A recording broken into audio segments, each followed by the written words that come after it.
Wind, Sand, and Stars. Chapter 3.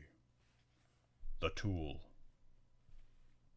And now, having spoken of the men born of the pilot's craft, I shall say something about the tool with which they work, the airplane. Have you looked at a modern airplane?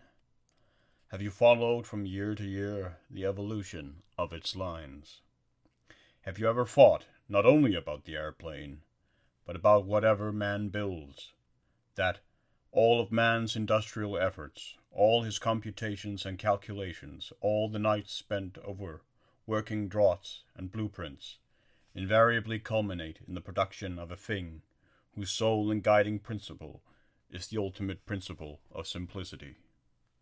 It is as if there were a natural law which ordained that to achieve this end, to refine the curve of a piece of furniture or a ship's keel or the fuselage of an airplane until gradually it partakes of the elementary purity of the curve of a human breast or shoulder, there must be the experimentation of several generations of craftsmen.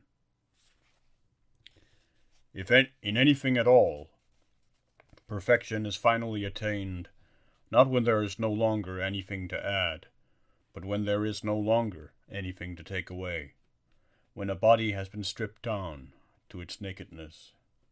It results from this that perfection of invention touches hands with the absence of invention, as if that line which the human eye will follow with effortless delight were a line that had not been invented, but simply discovered, had in the beginning been hidden by nature, and in the end been found by the engineer. There is an ancient myth about the image asleep in the block of marble until it is carefully disengaged by the sculptor. The sculptor must himself feel that he is not so much inventing or shaping the curve of breast or shoulder, as delivering the image from its prison. In this spirit do engineers, physicists concerned with thermodynamics, and the swarm of preoccupied draughtsmen tackle their work. In appearance, but only in appearance, they seem to be polishing surfaces and refining away angles, easing this joint or stabilizing that wing, rendering these parts invisible, so that in the end there is no longer a wing hooked to a framework, but a form flawless in its perfection, completely disengaged from its matrix, a sort of spontaneous whole, its parts mysteriously fused together and resembling in their unity a poem. Meanwhile, startling as it is that all visible evidence of invention should have been refined out of this instrument, and that there should be delivered to us an object as natural as a pebble polished by the waves, it is equally wonderful that he who uses this instrument should be able to forget that it is a machine. There was a time when a flyer sat at the center of a complicated works. Flight set us factory problems. The indicators that oscillated on the instrument panel warned us of 1,000 dangers. But in the machine of today we forget that motors are whirring. The motor finally has come to fulfill its function, which is to whir as a heart beats, and we give no thought to the beating of our heart. Thus, precisely because it is perfect, the machine dissembles its own existence instead of forcing itself upon our notice. And thus, also, the realities of nature resume their pride of place. It is not with metal that the pilot is in contact. Contrary to the vulgar illusion, it is thanks to the metal, and by virtue of it, that the pilot rediscovers nature. As I have already said, the machine does not isolate man from the great problems of nature, but plunges him more deeply into them. Numerous, nevertheless, are the moralists who have attacked the machine as the source of all the ills we bear, who, creating a fictitious dichotomy, have denounced the mechanical civilization as the enemy of the spiritual civilization. If what they think were really so, then indeed we should have to despair of man, for it would be futile to struggle against this new, advancing chaos. The machine is certainly as irresistible in its advance as those virgin forests that encroach upon equatorial domains. A congeries of motives prevents us from blowing up our spinning mills and reviving the distaff. Gandhi had a try at this sort of revolution. He was as simple-minded as a child trying to empty the sea onto the sand with the aid of a teacup. It is hard for me to understand the language of these pseudo-dreamers. What is it that makes them think that the plowshare torn from the bowels of the earth by perforating machines, forged, tempered, and sharpened in the roar of modern industry, is nearer to man than any other tool of steel? By what sign do they recognize the inhumanity of the machine? Have they ever really asked themselves this question? The central struggle of men has ever been to understand one another, to join together for the common weal. And it is this very thing that the machine helps them to do. It begins by annihilating time and space. To me, in France, a friend speaks from America. The energy that brings me his voice is born of a dammed-up waters 1,000 miles from where he sits. The energy I burn up in listening to him is dispensed in the same instant by a lake formed in the river Isère, which 4,000 miles from him and 500 from me melts like snow in the action of the turbines. Transport of the mails, transport of the human voice, transport of flickering pictures. In this century, as in others, our highest accomplishments still have the single aim of bringing men together. Do our dreamers hold that the invention of writing, of printing, of the sailing ship degraded the human spirit? It seems to me that those who complain of man's progress confuse ends with means. True that man who struggles in the unique hope of material gain will harvest nothing worthwhile. But how can anyone conceive that the machine is an end? It is a tool. As much a tool as is the plow. The microscope is a tool.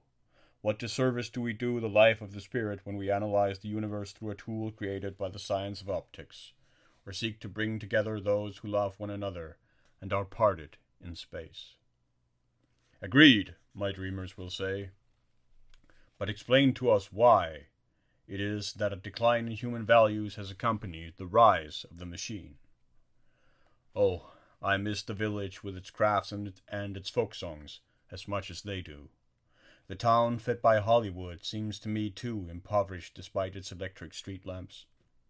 I quite agree that men lose their creative instincts when they are fed thus without raising a hand. And I can see that it is tempting to accuse industry of this evil.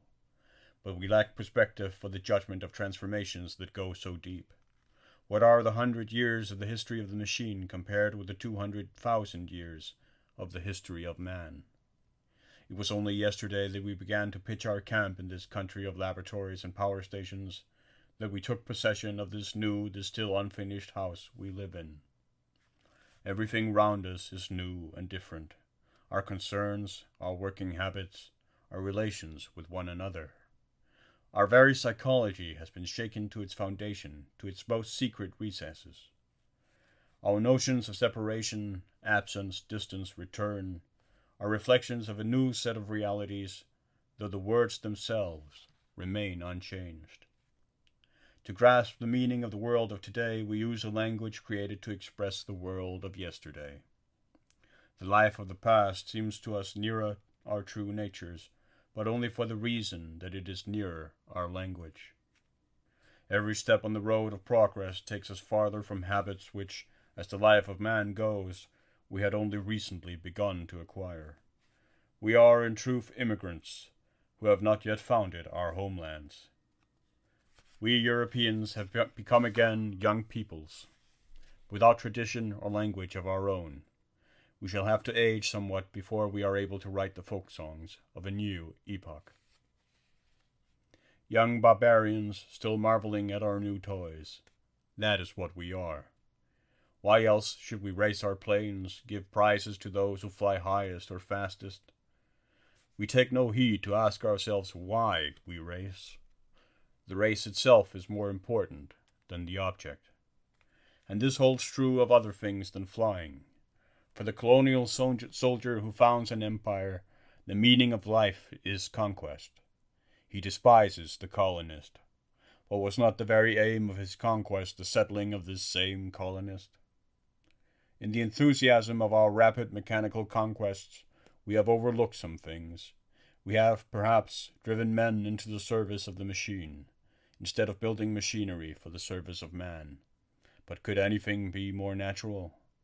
So long as we were engaged in conquest, our spirit was the spirit of conquerors.